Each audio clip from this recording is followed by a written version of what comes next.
Hello, happy home മേക്കറിന്റെ ഒരു പുതിയ വീഡിയോയിലേക്ക് നിങ്ങൾക്ക് എല്ലാവർക്കും സ്വാഗതം. ഇന്ന് നമുക്ക് വളരെ ടേസ്റ്റി ആയിട്ടുള്ള വളരെ ഡിഫറെന്റ് ആയിട്ടുള്ള ഒരു പുലാവ് തയ്യാറാക്കിയാലോ. നമ്മൾ ഇന്ന് സേമിയ അതല്ലെങ്കിൽ വെർമിസെല്ലി വെച്ചിട്ടുള്ള അടിപൊളിയായിട്ടുള്ള ഒരു പുലാവാണ് തയ്യാറാക്കുന്നത്. ഇത് നിങ്ങൾക്ക് കുട്ടികൾക്ക് ലഞ്ച് ബോക്സ് റെസിപ്പി ആയിട്ടും ചെയ്യാവുന്നതാണ്. കാരണം ബിരിയാണിനേക്കാളും പെട്ടെന്ന് നമുക്കിത് തയ്യാറാക്കിയെടുക്കാനായിട്ട് പറ്റും. അതേസമയം ടേസ്റ്റും സൂപ്പറാണ്. പ്രത്യേകിച്ചും കുട്ടികൾക്കൊക്കെ നൂഡിൽസ് ഒക്കെ ഇഷ്ടമുള്ളവരാണെങ്കിൽ ഇതും വളരെ ടേസ്റ്റിൽ വളരെ ഇഷ്ടത്തോടു കൂടി തന്നെ കഴിച്ചോളും. അപ്പൊ നമുക്ക് പെട്ടെന്ന് തന്നെ ഇതെങ്ങനെയാണ് തയ്യാറാക്കിയതെന്ന് ഒന്ന് കണ്ടു നോക്കിയാലോ. സേമിയ അതല്ലെങ്കിൽ വെർമിസെല്ലി വെച്ച് അടിപൊളിയായിട്ടുള്ള ഒരു ചിക്കൻ പുലാവ് തയ്യാറാക്കാം. ഞാൻ ഈ ഒരു കപ്പിന് ഒരു സ്റ്റാൻഡേർഡ് മെഷറിംഗ് കപ്പാണ്, അതിന് 2 കപ്പാണ് എടുത്തേക്കുന്നത് നമ്മുടെ സേമിയ. ഇനി നിങ്ങൾക്ക് അംഗങ്ങൾ കൂടുതലുണ്ടെങ്കിൽ, അതായത് മെമ്പേഴ്സ് കൂടുതലുണ്ടെങ്കിൽ, ക്വാണ്ടിറ്റി കൂടുതൽ വേണമെങ്കിൽ അതിനനുസരിച്ച് നമുക്ക് സേമിയയുടെ അല്ലെങ്കിൽ വെർമിസെല്ലിയുടെ അളവ് കൂടുതൽ എടുക്കാവുന്നതാണ്.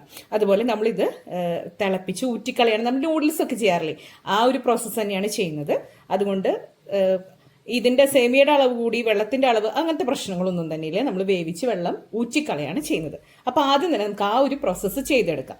നമ്മളിവിടെ വെള്ളം തിളപ്പിക്കാനായിട്ട് വെച്ചിട്ടുണ്ട്. നല്ലതുപോലെ തിളച്ച വെള്ളത്തിലാണ് നമ്മൾ സേമിയ ഇടാൻ പോകുന്നത്. അപ്പൊ വെള്ളം ഒന്ന് തിളച്ചോട്ടെ.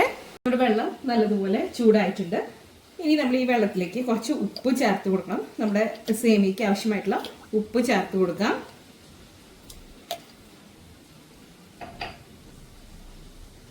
ഒരൽപ്പം ഓയിൽ ചേർത്ത് കൊടുക്കാം, ഒട്ടിപ്പിടിക്കാതിരിക്കാനാണ്. നമ്മൾ പാസ്തയും ഇതിലേക്ക് ഒരൽപ്പം ഓയിൽ ഒഴിച്ചു കൊടുത്തിട്ടുണ്ട്. നമ്മൾ പാസ്തയും നൂഡിൽസ് ഒക്കെ ചെയ്യുമ്പോൾ ഒട്ടിപ്പിടിക്കാതിരിക്കാൻ വേണ്ടിയിട്ട് ചെയ്യാറില്ലേ, അതുപോലെ തന്നെ.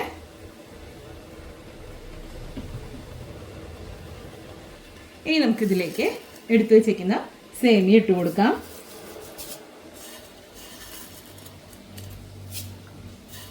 നമ്മുടെ സേമിയ ഒന്ന് കുക്കായിട്ട് വരണം.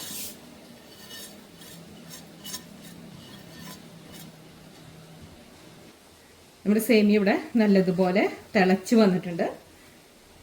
നല്ലതുപോലെ കുക്കായിട്ട് വരണം. ഒന്നും കൂടെ ഒന്ന് ആയിക്കോട്ടെ.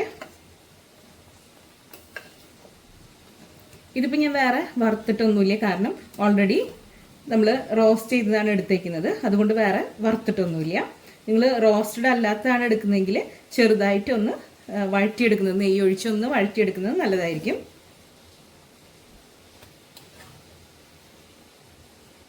നമ്മുടെ സേമിയ ഇവിടെ നല്ലതുപോലെ കുക്കായിട്ടുണ്ട്.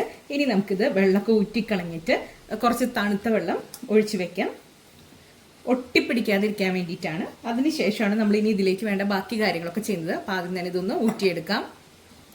നമ്മുടെ സേമിയ നമ്മളിതാ ഇവിടെ ഊറ്റി വെച്ചിട്ടുണ്ട്.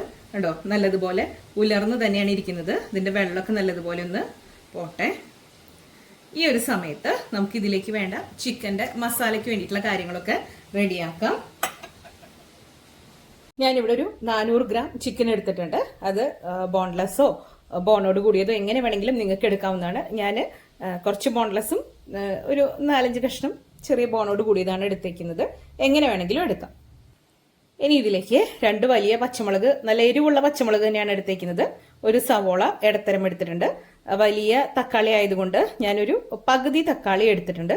ഒരു കഷ്ണം ഇഞ്ചി, ഒരു 6 അല്ലി വെളുത്തുള്ളി, അതും വലുത് തന്നെയാണ് എടുത്തേക്കുന്നത്. ഇത്രയും നമുക്കൊന്ന് കട്ട് ചെയ്തിട്ട് വെക്കണം. അപ്പോൾ നമ്മളിവിടെ സവോള കട്ട് ചെയ്ത് വെച്ചിട്ടുണ്ട്, പച്ചമുളക്, ഇഞ്ചി, അതുപോലെ തന്നെ വെളുത്തുള്ളി.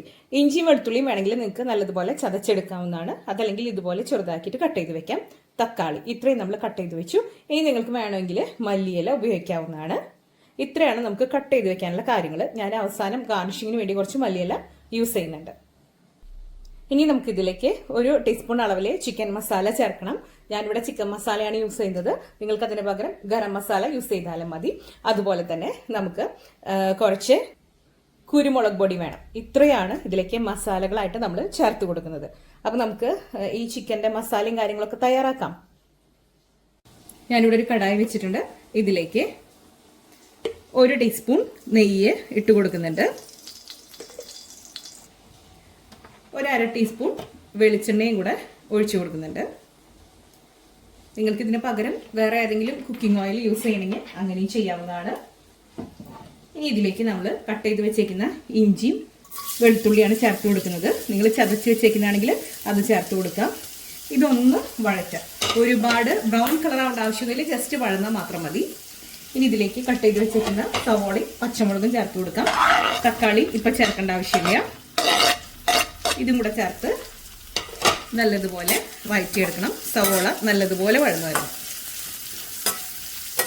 നമുക്ക് ഇതിലേക്ക് ബിരിയാണിക്കൊക്കെ ചെയ്യുന്ന പോലെ ഉള്ളി നെയ്യിൽ വറുത്തിടേണ്ട ആവശ്യമൊന്നുമില്ല. നല്ലതുപോലെ വഴന്നു വരട്ടെ. നമ്മുടെ സവോളയൊക്കെ വഴന്നിട്ടുണ്ട്. ഇതിലേക്ക് നമുക്ക് ആവശ്യമുള്ള ഉപ്പ് ചേർത്ത് കൊടുക്കാം. നമ്മൾ സേമിയ കുക്ക് ചെയ്യുമ്പോൾ അതല്ലെങ്കിൽ വെർമിസെല്ലി കുക്ക് ചെയ്യുമ്പോൾ ഉപ്പ് ചേർത്തിട്ടുണ്ടായിരുന്നു. നമ്മളിപ്പോൾ ചിക്കനിലേക്ക് ആവശ്യമായിട്ടുള്ള ഉപ്പാണ് ചേർത്ത് കൊടുക്കുന്നത്. ഇനി ഇതിലേക്ക് നമുക്ക് ചിക്കൻ മസാല ചേർത്ത് കൊടുക്കാം. ഒരു വലിയ ടീസ്പൂൺ അളവിൽ ചിക്കൻ മസാല ചേർത്ത് കൊടുക്കുന്നുണ്ട്. ഇനി ഇതിലേക്ക് 1/2 ടീസ്പൂൺ അളവിൽ കുരുമുളക് പൊടി ചേർത്ത് കൊടുക്കാം. ഇതിലേക്ക് വേറെ ഇനി മുളക് പൊടിയൊന്നും ചേർത്ത് കൊടുക്കുന്നില്ല. നല്ലതുപോലെ മിക്സ് ചെയ്യാം. ആ മസാലയുടെ പച്ചക്കുത്തൊക്കെ മാറിക്കോട്ടെ. ഇനി ഇതിലേക്ക് തക്കാളി ഇട്ട് കൊടുക്കാം. വീണ്ടും നല്ലതുപോലെ ഒന്ന് മിക്സ് ചെയ്യാം.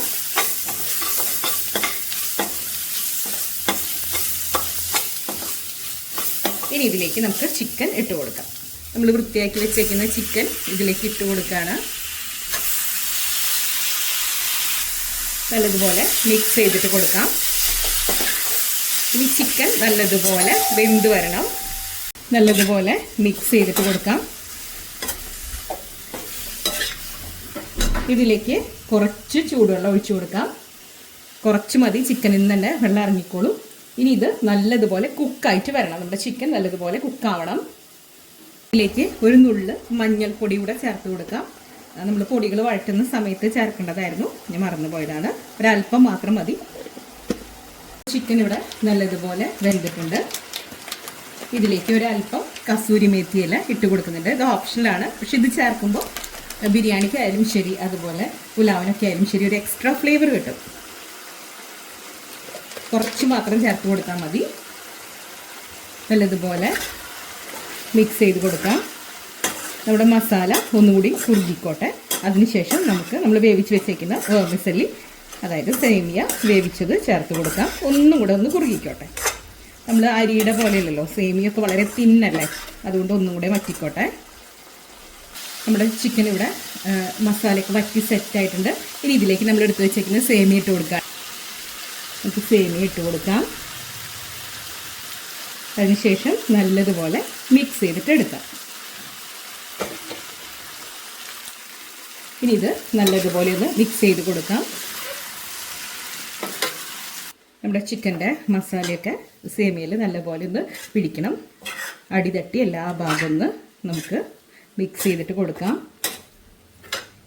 ഉണ്ടോ, അടിപൊളിയായിട്ടുള്ള സേമിയ ചിക്കൻ പുലാവോടെ റെഡി ആയിട്ടുണ്ട്.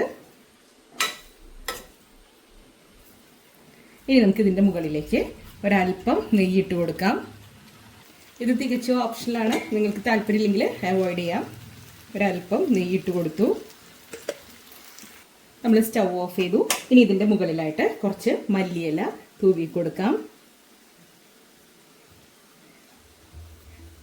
നിങ്ങൾക്കിനി വേണമെങ്കിൽ ഇതിൻ്റെ മുകളിൽ അണ്ടിപ്പരിപ്പും മുന്തിരിയും അതുപോലെ തന്നെ നമ്മൾ ഉള്ളിയൊക്കെ ബിരിയാണിക്ക് വറുത്തിടില്ലേ, സവോള വറുത്തിടില്ലേ, അതുപോലെയൊക്കെ ചെയ്യാം. ഞാനിപ്പോൾ അതൊന്നും തന്നെ ചെയ്യുന്നില്ല, അല്ലാതെ തന്നെ നല്ല അടിപൊളി ടേസ്റ്റാണ്. ഇനി നമുക്കിത് കുറച്ച് നേരം ഒന്ന് അടച്ച് വെക്കാം. ആ ഒരു മല്ലിയിലയും ആ മസാലയും ഒക്കെ ആ ഒരു ഫ്ലേവർക്ക് നല്ലതുപോലെ ബ്ലെൻഡ് ആവാൻ വേണ്ടിയിട്ടാണ്. ഇനി നമുക്കൊരു 10-15 മിനിറ്റ് കഴിഞ്ഞിട്ട് തുറന്നു നോക്കാം. അങ്ങനെ നമ്മുടെ അടിപൊളിയായിട്ടുള്ള വളരെ ടേസ്റ്റി ആയിട്ടുള്ള സേമിയ ചിക്കൻ പുലാവ് അതായത് വെർമിസെല്ലി ചിക്കൻ പുലാവ് ഇവിടെ റെഡി ആയിട്ടുണ്ട്. ഇന്നത്തെ ഈ റെസിപ്പി നിങ്ങൾക്ക് എല്ലാവർക്കും ഇഷ്ടപ്പെട്ടു എന്ന് ഞാൻ കരുതുന്നു. ഇഷ്ടപ്പെട്ടെങ്കിൽ ലൈക്ക് ചെയ്യാനും ഷെയർ ചെയ്യാനും സബ്സ്ക്രൈബ് ചെയ്യാനും മറന്നു പോകരുത്. അടുത്തൊരു അടിപൊളി റെസിപ്പിയുമായി വീണ്ടും കാണാം. അതുവരേക്കും താങ്ക് യു.